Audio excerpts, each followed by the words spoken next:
tous, l'objectif de cette vidéo est de faire un tour d'horizon très rapide sur Docker, donc simplement pour vous donner un vernis sur un sujet très à la mode en ce moment. Okay, alors on a l'habitude d'opposer virtual machine et container. Alors c'est quoi principalement la différence?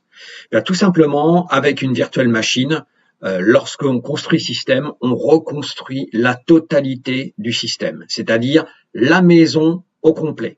On va opposer ça à la notion de container, où tout simplement on construit quelque chose de beaucoup plus léger, donc qui s'exprime pas généralement en gigas du côté de la VM, mais qui s'exprime en mégas du côté des containers, mégaoctets, et là on va reconstruire tout simplement un appartement de l'immeuble. Alors si on regarde d'un point de vue technique et qu'on oppose virtual machine à container, on voit tout simplement que du côté des virtual machines, on a effectivement cet hyperviseur qui va lancer les VM.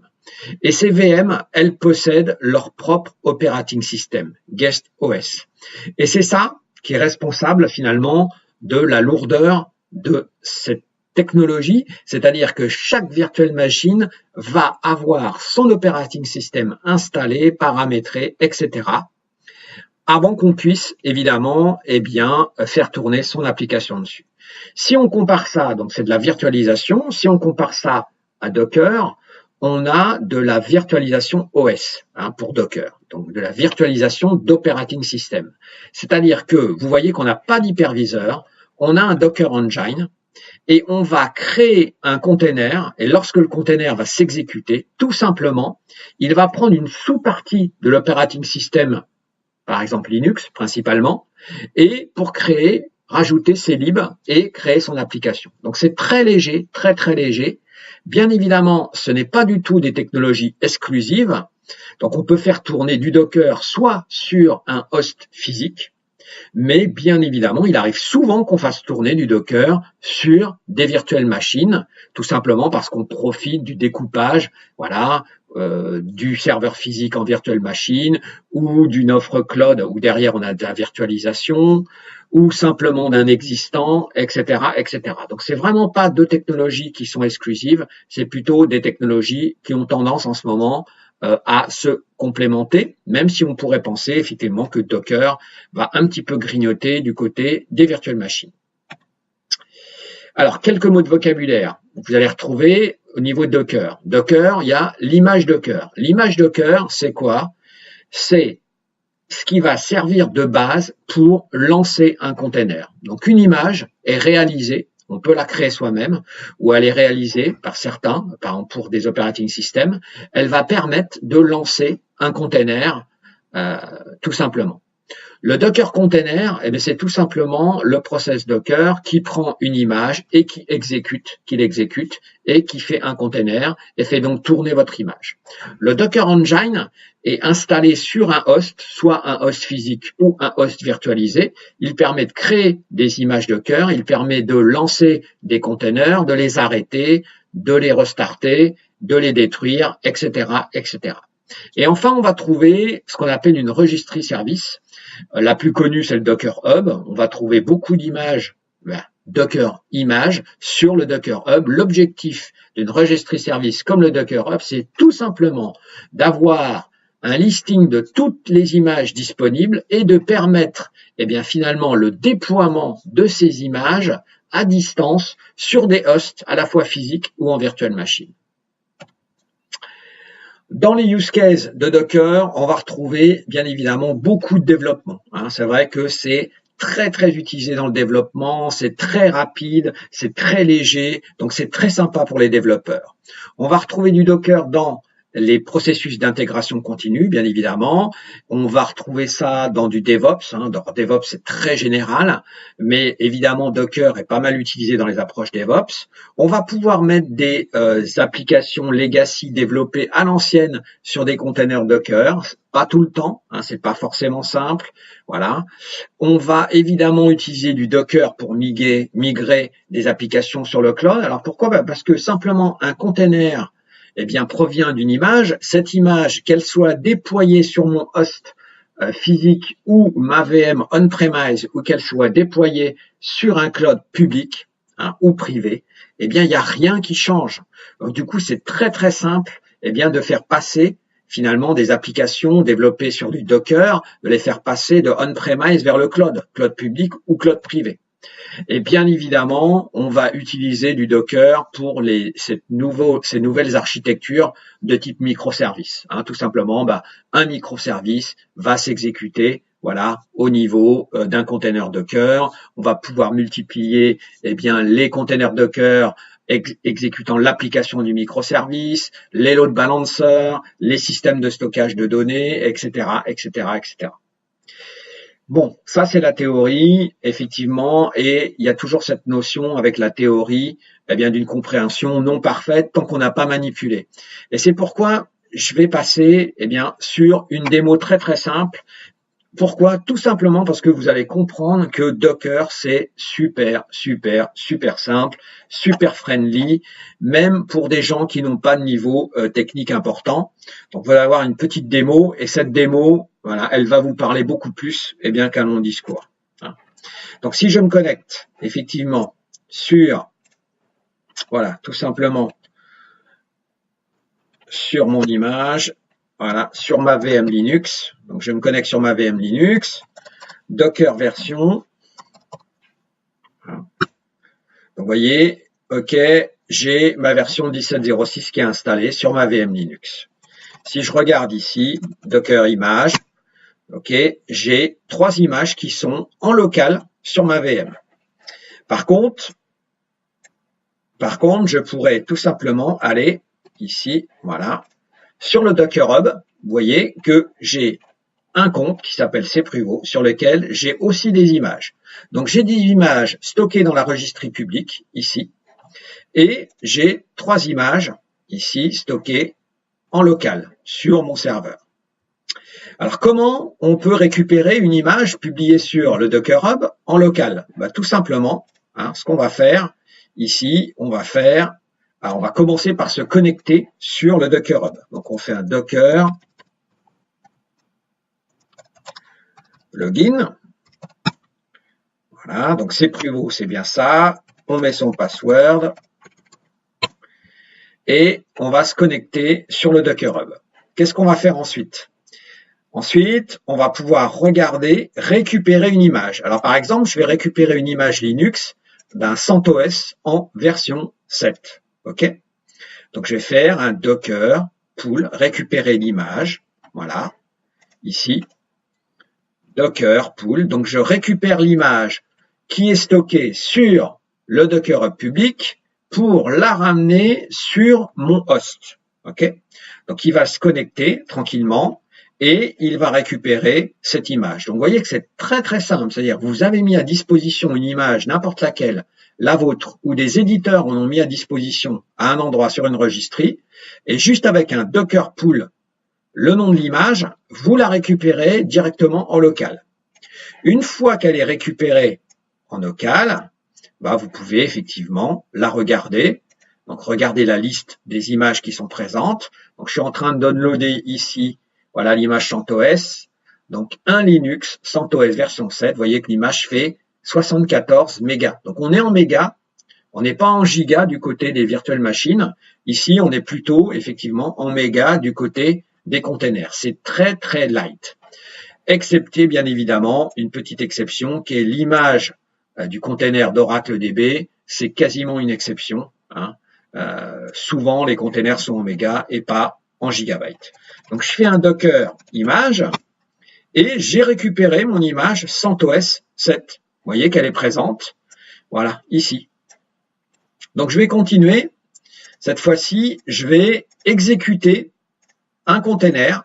Donc, je vais démarrer un container qui va, voilà, je fais le CTRL-C, hop, copie, voilà, je vais exécuter ce container, paste, donc qui va, petite erreur, vous voyez, au niveau, tchouk. Donc on va faire un CTRL-C, là une petite erreur, vous voyez, au niveau du tag, étoile, donc on va corriger ça ici, donc le tag étoile, alors, tac, ici le tag étoile est pas bon, voilà, ici il a une tête. On le remet correctement. Non, il veut pas se remettre correctement. C'est pas grave. On va copier.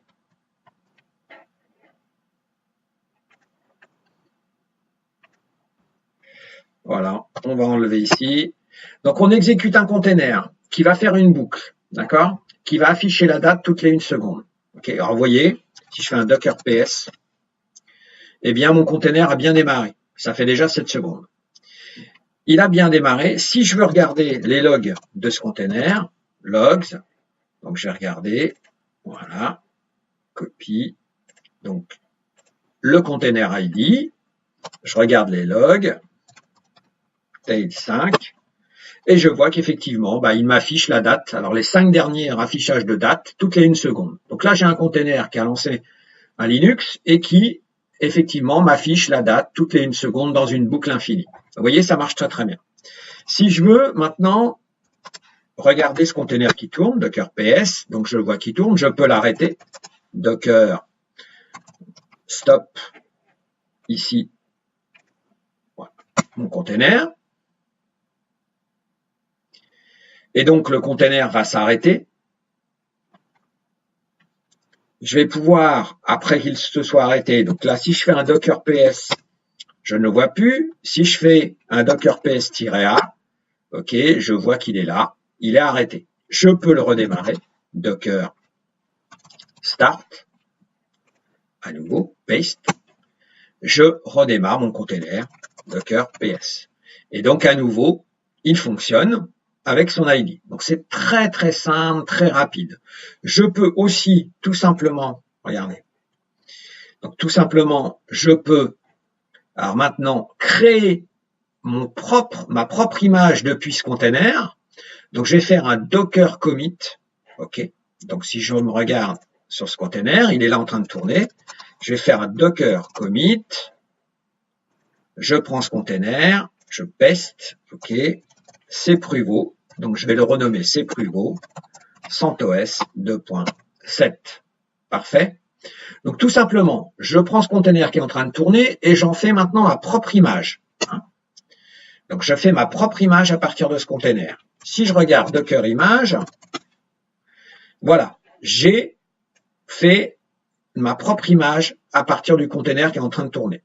Je peux l'envoyer maintenant sur, du coup, mon compte Docker. Donc, je fais Docker push, ici, cpruvo, CentOS, et je l'envoie sur mon Docker Hub. Donc, j'ai commencé par récupérer une image publique. Après, normalement, j'installe mon application, je fais un certain nombre de choses dedans. Ensuite, je crée ma propre image depuis le container que j'ai modifié et je renvoie, tout simplement, cette image sur une registrie, alors privée ou publique, là en l'occurrence sur le Docker public. Et ça, ça va me permettre, voilà, oui, c'est très très simple de travailler avec du Docker, avec ces images, de les modifier, de créer sa propre application, de recréer sa propre image, de republier son image. Et du coup, cette image qui va arriver sur le Docker Hub, va pouvoir être utilisé n'importe où, n'importe quel host, à la fois un host on-premise qui est connecté à Internet, virtualisé ou pas, ou même carrément un host dans un cloud public ou dans un cloud privé. Donc si je regarde, voilà, je suis en train de remonter, donc là, effectivement, la connexion montante, les 74, les 200, des 100 mégabytes, je les envoie en montant, donc c'est un petit peu plus long pour uploader finalement cette image sur le Docker Hub public.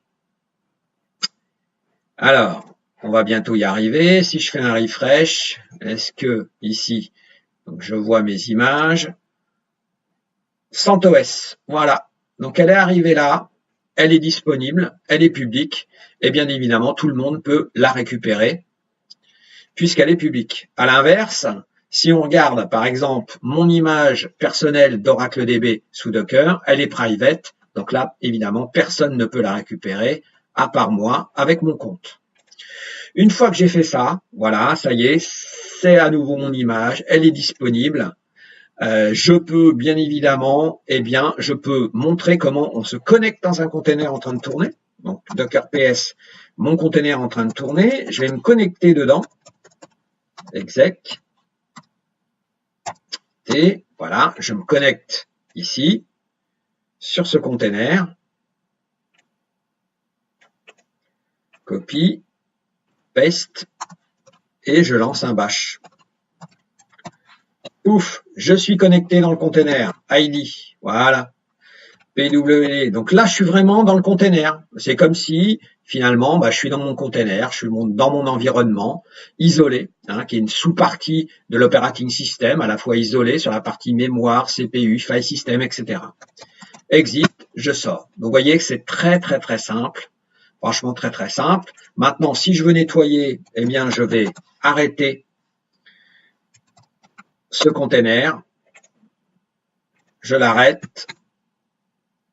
Très bien. Ça, c'est fait. Ensuite, je vais pouvoir le détruire, tout simplement, pour nettoyer. Donc, Docker RM le container. Parfait. Maintenant, je vais nettoyer les images. Docker image. Docker MRMI, donc je vais remove une image. Donc je vais remove cette image ici avec son image ID. Copie. Paste. C'est fait. Et je vais même pouvoir remove CentOS, tout simplement, pour revenir à l'état initial au démarrage de cette démonstration. Parfait. Et je peux même aller nettoyer ici, si je le souhaite, ma registrie publique, où je vais aller sur mon image Pruvo CentOS, Setting, et je vais delete CentOS, delete. Et je suis revenu à la situation initiale. Voilà, donc vous avez pu remarquer, Docker, c'est hyper simple, hyper friendly, vraiment une super technologie. Merci pour votre attention.